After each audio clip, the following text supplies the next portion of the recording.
All right, news time. Marty, put that phone away. I'm looking up stuff for later on in the episode. Oh, okay. All right, you're working. I'm doing good. He's preparing himself to provide a better product to the good people who are watching the show. I thought you were twittering or I'm flirting with Snapchatting. a lady friend. Snapchatting. What is Snapchat? I've tried to understand that just many for pictures times. of your wieners. Don't worry about it. Really? Okay. I don't know why I said wieners. That was weird. Brett Favre wishes Snapchat had been invented in his day, right?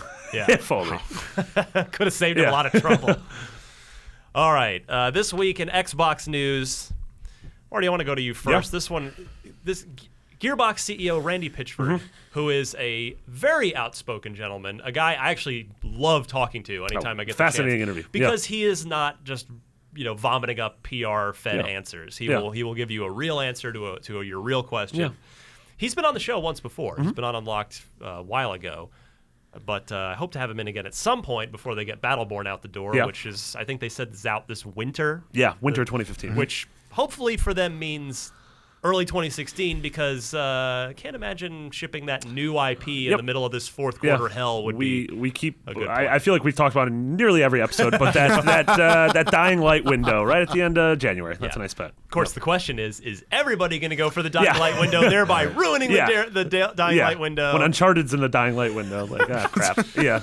So Randy Pitchford confirmed a new, quote, authentic Brothers in Arms game because, fun fact, Jared Petty, video game historian, there currently are Brothers in Arms games made by, I believe it's Gameloft for mobile. Like they're these junky little things that somehow with the licensing arrangement, Ubisoft published the original Brothers in Arms games. Anyway, but now we're getting an authentic one. And by the way, Ryan, you're very kind honoring me with that title. But Brothers in Arms is a huge blind spot for me. So I'm fascinated. I want to hear. I know you're both off you the guys. show. Right. Go ahead and leave. leave. But I know both of you guys. Both of you guys played this. Yeah. So I'm fascinated to know why I should care about this. I'd love to hear you tell me about what makes these games intriguing. Yeah, it was in terms of I played on the original Xbox, and it was sort of the thinking man shooter. Well, let's start by the fact it's a World War II shooter. It's a World War II shooter. Which is part of what makes this cool. But it's because we don't get that anymore because everything's near future now. Right. It was a World War II shooter that had strategy elements as well. So, you're playing the shooter, but you're also commanding your units, and you're telling your guys, hey, post up behind that wall, provide covering fire, then I'm going to flank. Are we talking about like an original Rainbow Six style setup where you're setting it up on a map, or are we talking about just more of a point and command thing where you're able to tag spots and position people? Yeah. Okay. You could tag spots and you could also zoom out. There was a big overhead map. Oh, you could nice. pull out Yeah. It's sold. Yeah, but it was like encounters felt more like these puzzles almost. Kind of. In a really interesting that's fair way. to say because you could get flanked or do the flanking. Yeah. And what was also cool about it is the games are completely historically based. They're based on real battles. Excellent. They went out and did a lot of real research on the terrain of Europe, France or what have you, which parts of the Europe the battles took place. I'm trying to figure out how I missed this. I'm a World War II guy in terms of just a private interest, so I don't know how I didn't play these, but I never Original did. Xbox, Very PS2, excited. and PC as well. Yeah. So now I just missed them. Sounds lovely. So we've been the series. Obviously, there was a sequel that happened very quickly after the original on original Xbox, Road to Hill 30, I believe it was called. And then the series kind of lay dormant for a while, and then they did make Brothers in Arms 3, which ended up being called Hell's Highway. That's it. Thank you. Yeah, Brothers in Arms Hell's Highway for the Xbox 360 and PS3. I did not play that one. I did not play that one either. And then it went away. Yeah. Gearbox went on to make. It's because you guys didn't play it. But then we had that trailer from E3 2012 maybe, and it was Brothers in Arms Furious 4, and that was the trailer that was very much. Was it that recent? I thought it was even longer ago. 2011. Yeah. Anyway. Yeah, it was modeled after. It was very much in response to sort of Inglourious Bastards. Exactly. And it was these four sort of over the top cartoonish soldiers. Like one was like a Cherokee warrior, and one was this big beefy guy named Montana who had it was a kind Gatling of gun. MOBA-y before MOBAs took off, really. Yeah, and that was the game that game got not canceled, but just sort of transformed into the shell of what Battleborn is now. Right. Okay. Even to the point where Montana, that character from the original trailer, is one of the 25 playable characters in Battleborn. Yeah. Okay. But so it almost ended up becoming Stereotype the shooter, but shifted away at the last second. Yeah, Okay, yeah. Good. I'm okay with that. When I first saw that game, I was kind of appalled that it was called Brothers in Arms because Brothers in Arms was so unique and special that I was like, why are we doing this? Yeah. And I actually thought because I think that was around the time Inglourious Bastards had come out from Tarantino, and I actually thought if they just literally made this a Inglourious Bastards video game, it would probably do well. I think they even started to shy away a bit after that. They may have dropped the Brothers in Arms title and That's may have right. just called it Furious 4. Yeah. Well, I mean, World War II is such a fertile ground for this kind of action-based, squad-based tactical shooter. There's so many different things you could do with it. I'm really intrigued by what direction they might take with this thing. I mean, the fact that the war happened all over the world in all kinds of weather, with all kinds of weapons, with all kinds of people, you could. I imagine there's still dozens of untapped angles that they haven't gone at it with yet. And so Randy, in a speech at the Develop conference in the UK, said, quote, "I think the next Brothers in Arms game has to be authentic, and we have been working on that. I feel we have unfinished business there with both the fiction and the history, and I'd like to get into that. I spend a lot of time thinking about it." He continues, "Sadly, it takes a lot of resources, energy, and money to do what must be done, so it's not something I feel I could completely do alone. I need good partners for it, so we've been talking, not like the Aliens Colonial Marine situation, am I right? Is it hot in here?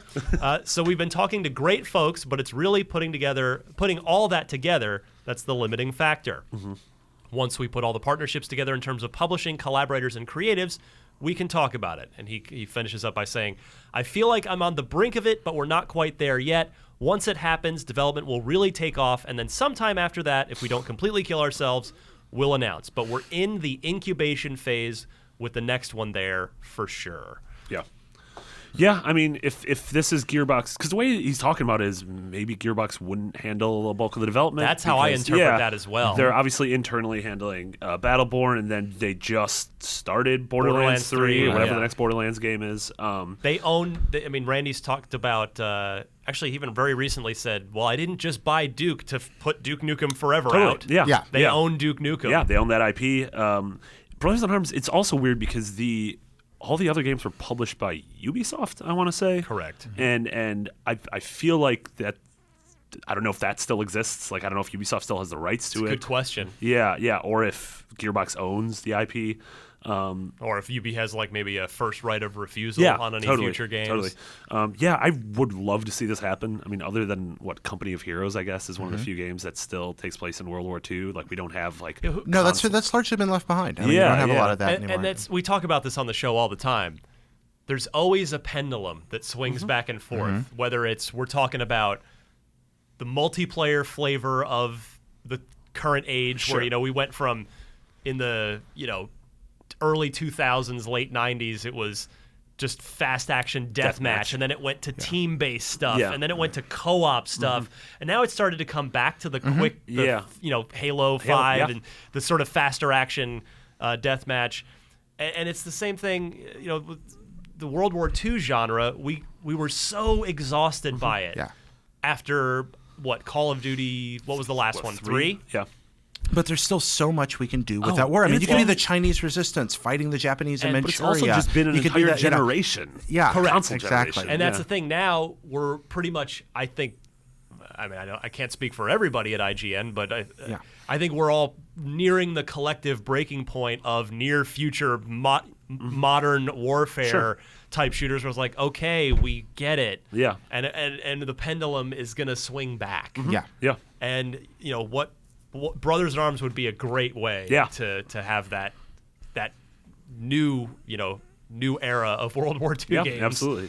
Call Rocksteady, get him on the phone, make it happen. There we are. Rocksteady? Interesting. Why not? Yeah, why not? I feel like Rocksteady's at dev right now, where it's like, well, they give them the keys to whatever they want. Yeah, give them the keys whatever they want. Well, they're owned by Warner Brothers, so I would bet the farm that they'll be working on some Warner Brothers property, because it's like Monolith got bought by Warner as well, and now they make Lord of the Rings games. Granted, a very good Lord of the Rings game, but I don't see. No, I was being flippant and facetious. It's just that I've been on a couple of podcasts already this week, and I think every time I have this discussion, somebody brings up what Rocksteady should work on next. So, the correct answers are either Superman or Batman Beyond. No, the correct answer is Harry Potter.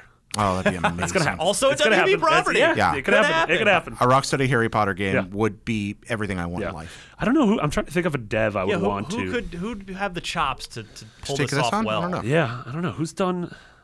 I would have said, in terms of really great storytelling, Jaeger with Spec Ops. But then we know Interesting. Jaeger just sort of they got pulled off of Dead they're- Island 2. right, which we talked about on last week's show. And I guess Spec Ops wasn't the shooting in Spec Ops wasn't the reason, or the gameplay wasn't the reason you played. Right, it it was you played the it for everything story, around yeah. it. Yeah. From the tactical end, I love the idea. You take something like XCOM or something like that, but the problem is there's no action vintage there. You got to have somebody that can do both these things together. Yeah. So having like the old whatever Max has evolved into that could be. But I don't know where you find the tool set for somebody that specializes in both these things. Well, I'll tell you, because you got to find somebody who's independent, who's not owned by somebody else, and thus is able to choose their own project, and has the right skill set, like you're talking about, Jared. Yeah. What about? It seems to be like, speaking of the pendulum, that he doesn't want to make this kind of game. Like he's going back to his roots. What about Cliff I was Bleszinski just and Bosky? Yeah. Like, That makes guy's sense. a brilliant designer. Yeah. He's free to do whatever he wants. Yeah. He's got a new, which I think the game is a pure It's- fast action deathmatch game, deathmatch right? game. Yeah. For Yeah. PC. Yeah, if that does well and he's able to like boost that team up, that could be super interesting. Could be good. Yeah.